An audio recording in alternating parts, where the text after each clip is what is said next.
Signalisation verticale. Ensemble des signes dressés en hauteur le long de la route, panneaux, panonceaux, balises et bornes. Pour comprendre le sens des panneaux, il faut d'abord remarquer leur forme puis ensuite leur couleur. Chaque forme et chaque couleur ont une signification spécifique. Commençons donc par les formes. Un panneau de forme triangulaire signale un danger.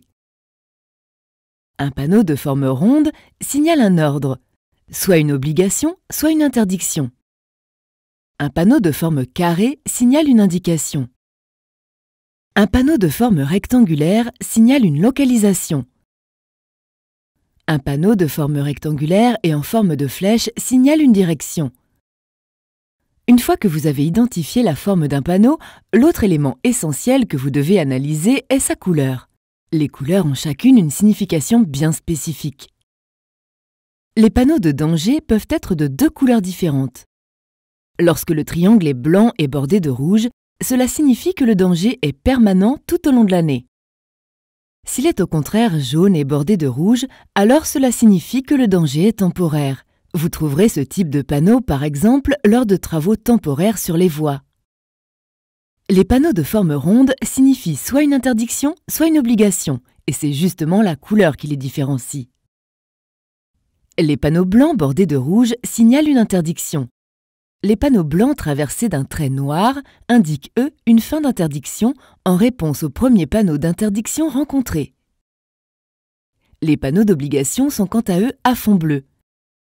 Les panneaux de fin d'obligation sont identiques au premier, mais sont traversés d'un trait rouge. Les panneaux carrés, selon leur couleur, signalent également deux types d'indications différentes. Ceux à fond bleu concernent la conduite, comme une route à sens unique par exemple. Ceux à fond blanc et bord bleu signalent des installations et des aménagements situés le long de la route, comme des aires de repos par exemple. Les panneaux rectangulaires de localisation peuvent être aussi de deux couleurs. Les panneaux de couleur noire indiquent les noms de lieux ou de rivières. Les panneaux marrons indiquent quant à eux des sites touristiques comme des châteaux. Les panneaux en forme de flèche peuvent être de 4 couleurs différentes. Les panneaux blancs indiquent des directions locales et concernent des petites villes. Les panneaux verts indiquent les itinéraires des villes importantes. Dans ce cas, vous suivrez la plupart du temps des routes nationales.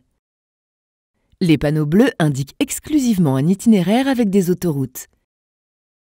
Les panneaux jaunes, enfin, indiquent des itinéraires temporaires. Ils diffèrent ou se substituent aux itinéraires habituels en raison de travaux, par exemple. Voici un tableau récapitulatif de tout le code des formes et des couleurs des panneaux. Mémorisez-le bien.